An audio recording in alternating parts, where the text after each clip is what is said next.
No.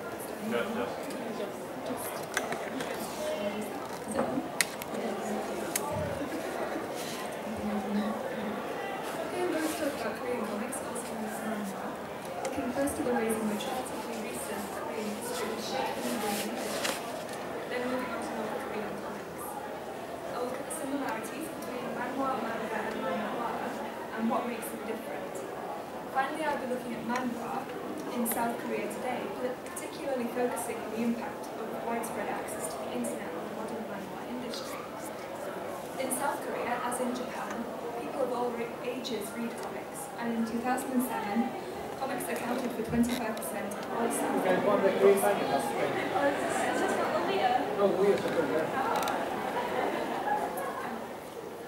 Let's begin with a history of manhwa. Manhwa in a recognizable format is most commonly traced back to the political cartoons of Lee Do-young, who in 1909 created the first Korean satirical cartoon published on the front page of one of the first Korean newspapers, called Doj-Con. His cartoons often satirized the Japanese invasion and relations between Japanese and corrupt Korean officials, such as this one, called Mimicking Another. Daehan did not last long, however, as Japanese authorities censored the cartoons and newspaper, subsequently closing it down on the 31st of August 1910.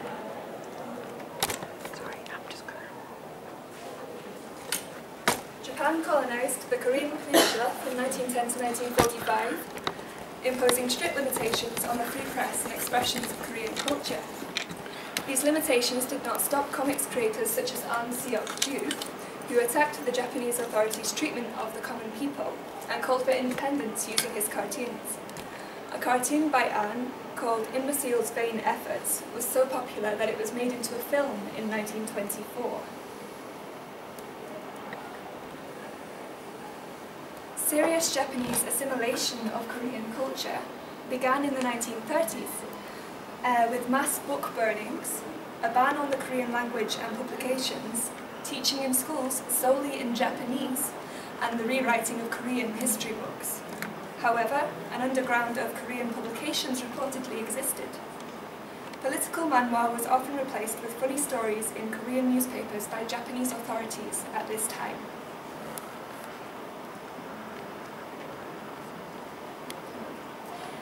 From 1950 to 1953, the Korean War tore Korea apart, resulting in the US military occupying the south and the Soviet Union occupying the north. Post-war manhwa tended to reflect the mood of a country torn in two, with many families separated by the divide. Deeply emotional family stories such as Horizon of Tears by Kim Jong-gray were widely popular. Kim points out that it was almost ironic to call his work comics, as they were very gloomy indeed.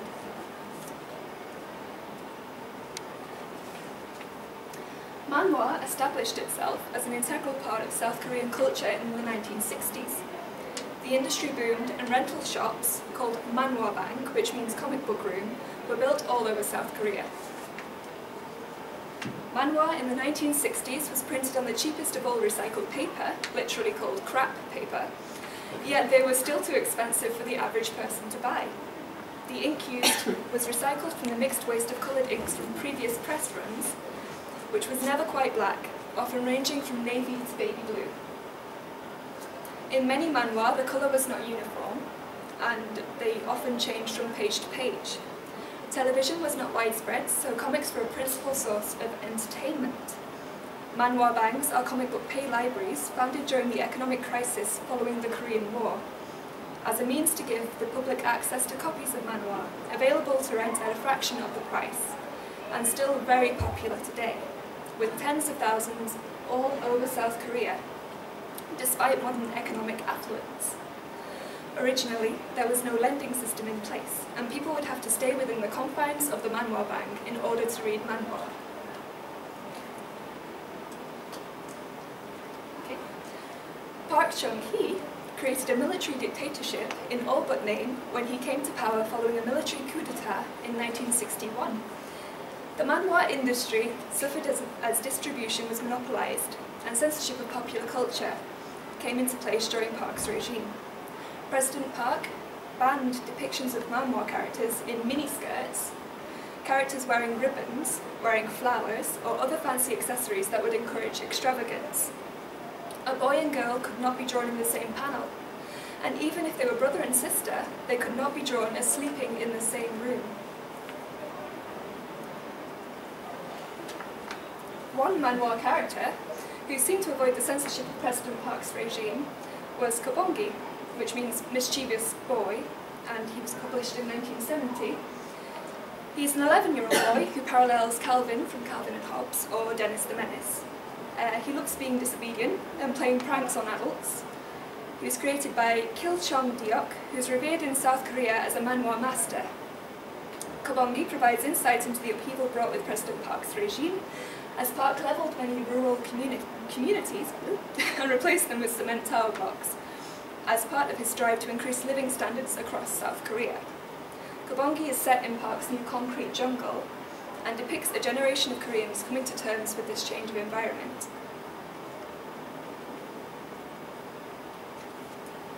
Manhwa was considered to be a great social evil at this time, and the government televised staged mass burnings of comic books in schools across Korea. Japanese culture and exports, such as movies, music and manga, were officially banned by South Korea at the end of World War II. There was, however, a thriving underground for manga, and Korean artists would often plagiarise or draw inspiration from the manga available illegally, adapting original manga, such as Itsuki Natsumi's Marucheru Sutoria, which ran in Japan from 1982 to 1985 originally, for a Korean audience. This led to a confused generation of Koreans who mistook manga for manhwa.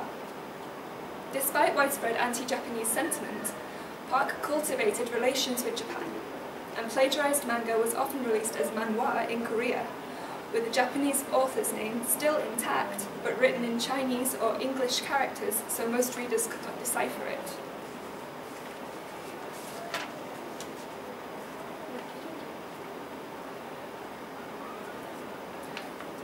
President Park was assassinated in 1979, and the following military regime was much more relaxed in terms of censorship and restrictions on manhwa. Manga was still explicitly banned, however, and continued to be published through plagiarized copies, now under Korean authors' names, in order to avoid censorship. 1980s manhwa took on a much more rebellious tone. For example, Lee Hyun-se's A Daunting Team from 1983, which is the one on the left. This manhwa is a thinly disguised commentary on the politics of the ruling dictatorship of President Chun Doo-hwan, masquerading as a sports drama. As was the case in Japan, baseball became a popular sport at this time in South Korea. The protagonist of A Daunting Team is called Kachi, who is a headstrong player with unkempt hair and wide eyes. Kachi resists authority, but he is not punished as a result. His talent is revered despite his rebellious nature. Kachi became the hero for a society in the mood for rebellion. Censorship during this era was not entirely relaxed, however, as Dooley, published in 1983 by Kim Soo-jung, proves. He's the little dinosaur on the right. Dooley is a little dinosaur who travels through time in order to disobey adults in contemporary Korea. Dooley is hugely popular and is still broadcast as a cartoon in Korea today. Dooley ran into trouble with government censors, however, who insisted that Kim make him a little dinosaur to avoid featuring a disobedient boy that young Koreans may want to emulate.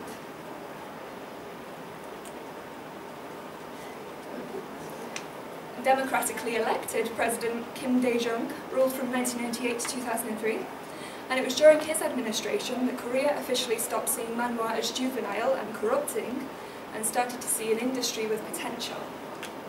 Government agencies were set up to promote the manhwa industry and encourage exhibitions and fairs, such as the KOCCA, which is the Korean Creative Content Agency. The ban on Japanese culture and cultural imports was relaxed in 1998, but it was not until 2004 that the ban was truly alleviated, and Japanese culture openly mixed with Korean culture and vice versa. Manga now dominates the Korean comics market, which was previously solely occupied by Korean manhwa, officially at least. Okay, moving on to North Korean comics. In North Korea, Comics are used primarily to educate people, mainly children, in the Juche philosophy of self-reliance of the state, established by Kim Il-sung. Some promote figures of national pride, such as Ryuk-san, a 1950s North Korean wrestler who found mainstream success in Japan, famed for his ability to defeat one American opponent after another. A comic biography of Ryuk-san by Kim Tae-kwon exists, published in North Korea in 1995, portraying Ryuk as an American fighting superhero. There it is.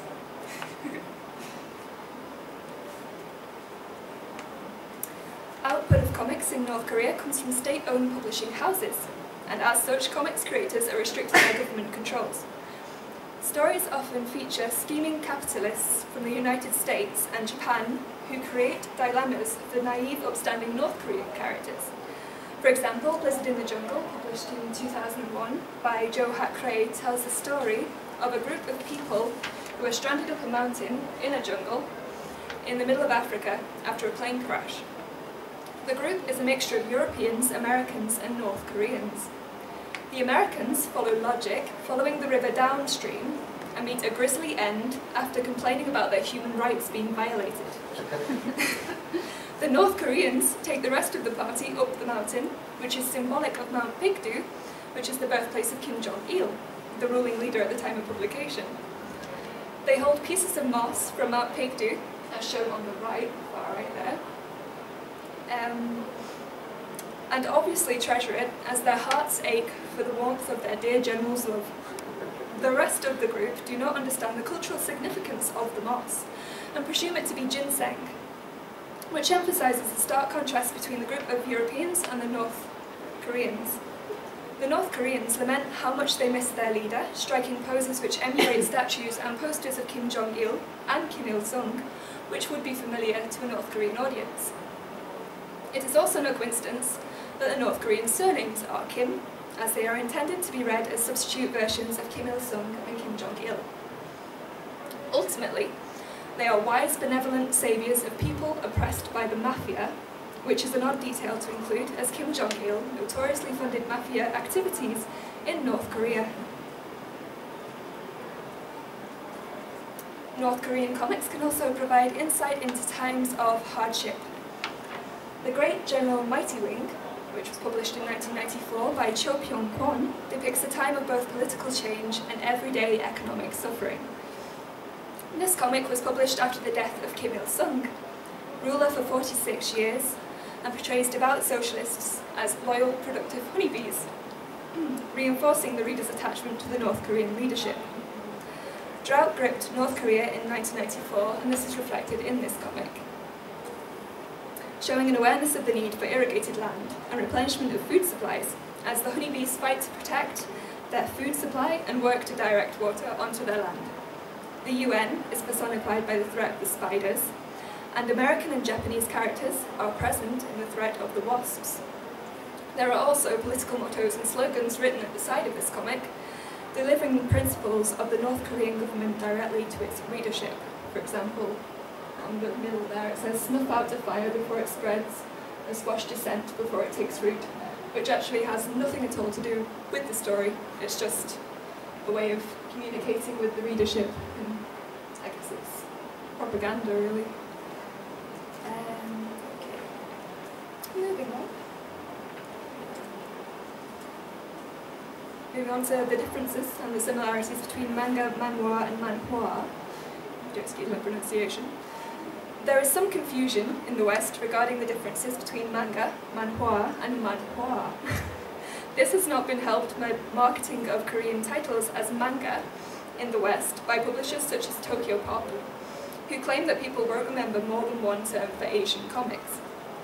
All three words simply mean comics in Japanese, Korean, and Chinese, respectively.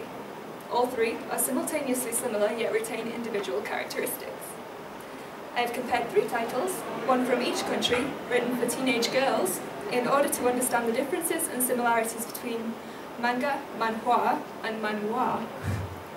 These are 100% Perfect Girl by Wan, which is Korean, Dame Dame Darling by Yuko Amane, which is Japanese, and 1,000 Years of Romance by Huang Jieli, which is Chinese.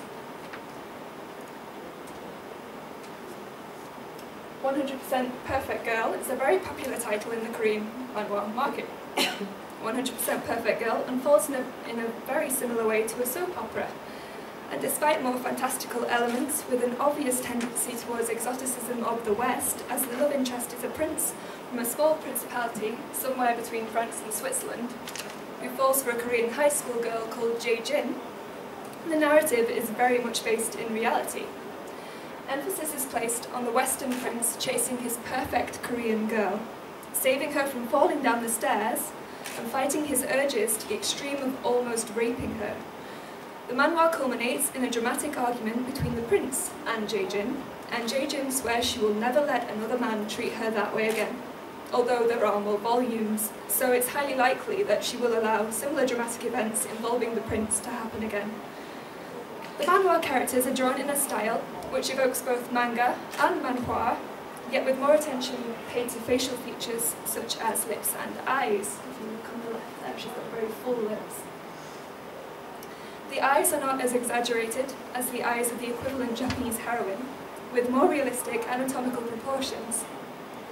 Jae-jin is the only heroine who looks as if she is actually from her country of origin. There is a definite theme of romantic glamorization of the monarchy in this manhwa, and this is not an uncommon theme in this genre as a whole. Comics such as Gung by Park So-hee follow a similar dramatic vein. The impoverished heroine of this manhwa finds herself unexpectedly betrothed to the Crown Prince of Korea due to the fact that her grandfather was very close to the former king of Korea. Somehow her grandfather managed to persuade his friend, the king, to agree to his future granddaughter's marriage into the royal family. The rule of Korean monarchy ended in 1910, so the romantic idea of a fairy tale royal family is unsurprisingly hugely popular in a youth culture which has never experienced monarchical rule.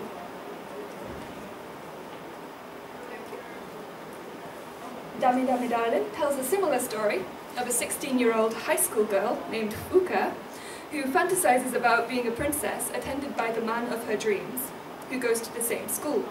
It turns out that she is a princess, and her dream man is her servant, who can grant wishes, but they are under a witch's curse, and the only way to break the curse is if they have sex.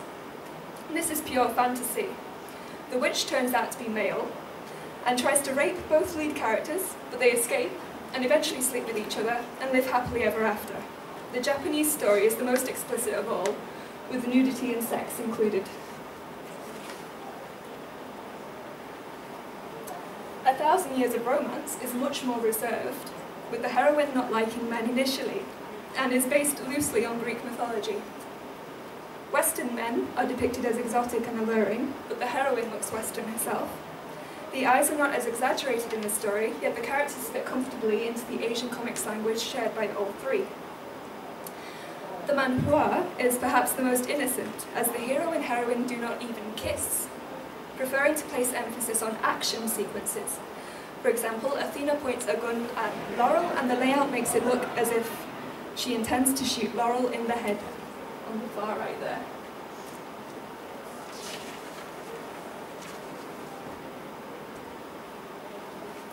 This selection by no means represents all manga, manhwa, or manhwa, with styles and influences varying from genre to genre and even comic to comic.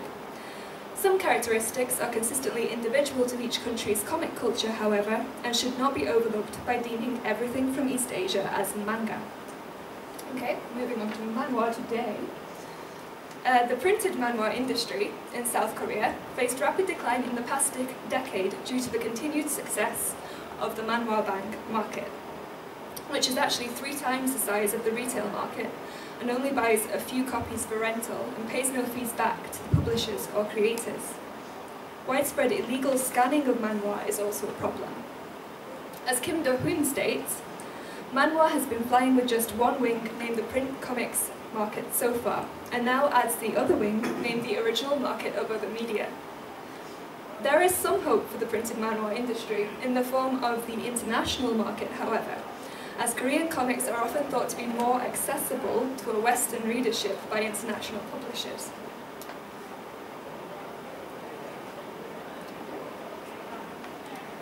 Manhwa is thought to be more accessible for a number of reasons. For example, manhwa reads from left to right already, so there's no need for the comic to be flipped or altered. And manhwa also tends to be generally less explicit than manga due to strict censorship in place until relatively recently, making it potentially more palatable for an international readership. Okay. Korean comics artists also often display a fusion of global influences in their work, which contribute to the success in the global market. For example, Priest by Hyun Min Woo, which is published from 1998 to 2007, is a very successful and quite unique comic in many ways. The style of art is not typically manga or even manhwa, but demonstrates influences from Asia, America and Europe, and fuses the Western horror and fantasy genres. Priest's success internationally led to its adaptation into an American film, released by Tokyo Pop Studios in 2011, but with limited worldwide success. Strikingly, there is a tendency in South Korea to adapt manhwa into live-action films or television dramas, which find success in Asia, such as the 2006 TV adaptation of Gung, entitled Princess Hours, but are largely unsuccessful elsewhere. Animated adaptations seem to translate more successfully. However, South Korea lacks a booming anime industry, and this limits the potential international expansion of the manhwa industry as a whole.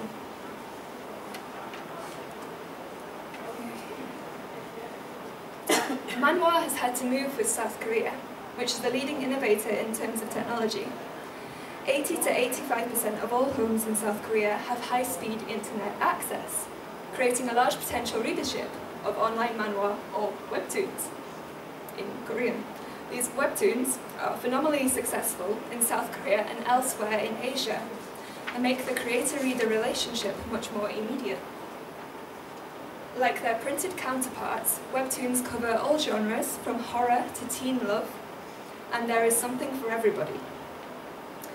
Webtoons are usually read vertically and take the form of a very long image that requires the reader to scroll down in order to read the story. Some webtoons use this medium beautifully, such as the prologue to Hyunman Arari, in which the panel begins with an ocean scene, gradually descending seamlessly into a blue sky, eventually turning back into the ocean and ending with a pool of air. The scrolling of the mouse imitates a camera panning. Now I'm going to see if this link works, and hopefully it will, so I can show you that. Fingers crossed.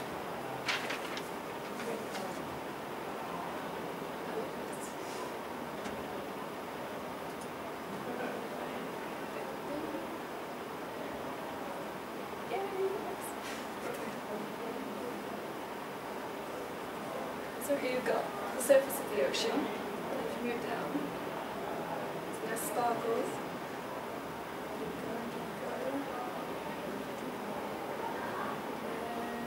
There's bubbles of fish. More fish, more fish. Some waves. And there's what looks like seaweed, with some clownfish in. Then that becomes a girl. Swimming. There comes the sky. Some words. If you look, it's like the opening titles of the film almost. Where it comes down.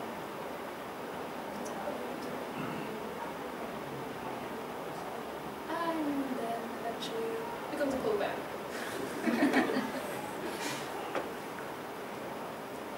Oops. Oh no, what have I done? Okay, we'll try and get back into it. I can't use Max. Oh, there we go. Excellent.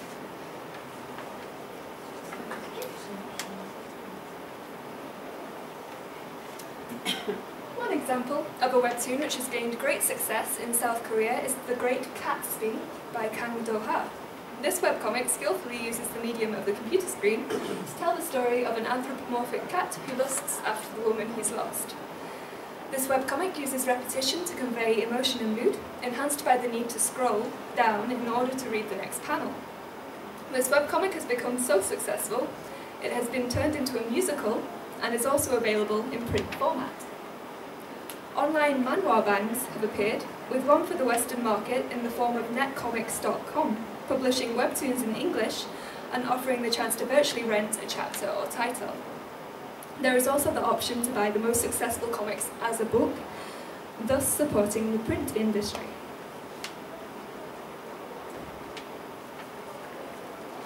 Some printed manhwa have translated successfully into other forms of online entertainment, such as Ragnarok by Lee Myung-jin, which is now an MMORPG, or massively multiplayer online role-playing game. Nintendo have released a version for the DS. A sequel to the online game was released last year. There is a mobile version, and an animated film based on the online game has been released. All this is unfortunately at the cost of the original printed manhwa, as the creator Lee Myung-jin has put the comic on hiatus whilst he works on the art for the online game. The website Ragnarok Online makes no reference to the original manhwa and does not offer players the chance to buy the story which inspired the games. And that's the end. Thank you very much for listening.